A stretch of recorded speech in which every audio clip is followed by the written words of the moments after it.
কখনো অলসতা, আবার কখনো খেলাধুলায় মনোভাব ইত্যাদি অজুহাতে স্কুল ছুট হতে দেখা দেয় বহু পড়ুয়াদের। তবে এই স্কুলে গেলেই বাড়ি ফিরতে মন চায় না পড়ুয়াদের।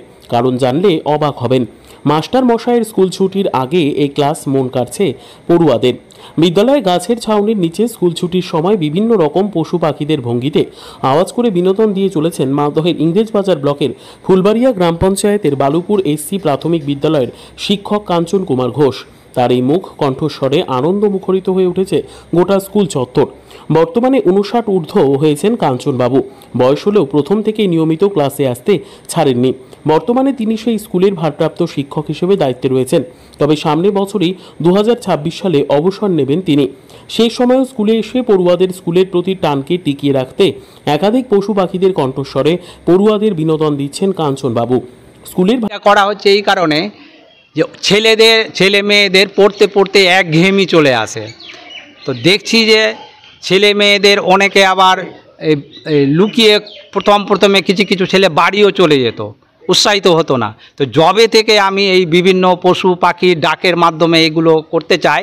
তো সব শেষে, পড়াশোনার শেষে ছেলেমেয়েরা আমাকে ঘিরে ধরে এবং কোনো না কোনো ডাক, কোনো না কোনো পাখির শব্দ, পশুর শব্দ ওরা শুনতে চায়, যার ফলে ওরা আর বাড়ি যেতে চায় না। স্কুল শেষে আমাদের বলার পরে তারপরে ওরা যায়, কিন্তু স্বেচ্ছায় ওরা যেতে চায় না। উৎসাহিত করার জন্য, আনন্দমুখর করার জন্য, স্কুলমুখী করার জন্য। ভারপ্রাপ্ত শিক্ষক কাঞ্চন কুমার ঘোষ বলেন, বর্তমানে আধুনিক প্রযুক্তির যুগে মোবাইল ফোন, খেলাধুলোয় আসক্ত থাকেন পড়ুয়ারা। স্কুলে আসলেও মন থাকে বাড়িতে। তাই পড়াশোনার মধ্যে দিয়ে পড়ুয়াদের স্কুলমুখী করতে ছুটির আগে তাদের এই বিনোদনমূলক ক্লাস করানো হয়। এর ফলে শুধু বিনোদন নয়, শিক্ষার জ্ঞানও অর্জন করতে পারছেন পড়ুয়ারা। স্কুল শিক্ষক শাহী মাসুম হোসেন বলেন, প্রথম দিন থেকেই কাঞ্চনবাবু এই স্কুলে রয়েছেন। তার জন্যে আজ এই স্কুল এতটা উন্নত। তিনি আমাদের কাছে অনুপ্রেরণা। তার এই বিনোদনমূলক ক্লাস ছাত্রছাত্রীদের পড়াশোনায় আগ্রহ বাড়াচ্ছে। স্কুল ছুটির সব পড়ুয়াদের কাছে আমাদের এটাই প্রাপ্তি যে তারা হাসি মুখে বাড়িতে ফিরতে পারছেন। এক কথায় বাচ্চারা স্কুল ছুটির পর মাঝে স্যারকে অনেক রকমের করে যে স্যার আজকে পশু পাখির ডাক শোনান, আজকে হাতির আওয়াজ, আজকে ময়নার আওয়াজ, আজকে শেয়ালের আওয়াজ, এইভাবে নানান আওয়াজে ছাত্রছাত্রীদেরকে মুখরিত করে এবং তারা বিদ্যালয় ছুটির পর তারা হাসি মনে বাড়ি ফেরে। তৃতীয় শ্রেণীর স্কুল পড়ুয়া জয়িতা মণ্ডল বলেন, প্রতিদিন স্কুলে আসতে খুব ভালো লাগে। বিদ্যালয়ের সমস্ত স্যার খুব ভালোভাবে পড়াশোনা করান। প্রতিদিন পড়াশোনার পাশাপাশি নাচ গান আবৃত্তি শেখানো হয়। ক্লাস শেষে স্কুল ছুটির সময় কাঞ্চন স্যার আমাদের সকলকে বিভিন্ন রকম পশু পাখিদের ভঙ্গিতে আওয়াজ শোনান এবং পশু পাখিদের সম্পর্কে পরিচয় করান। এই সময়টা স্কুল থেকে বাড়ি যেতে ইচ্ছে করে না।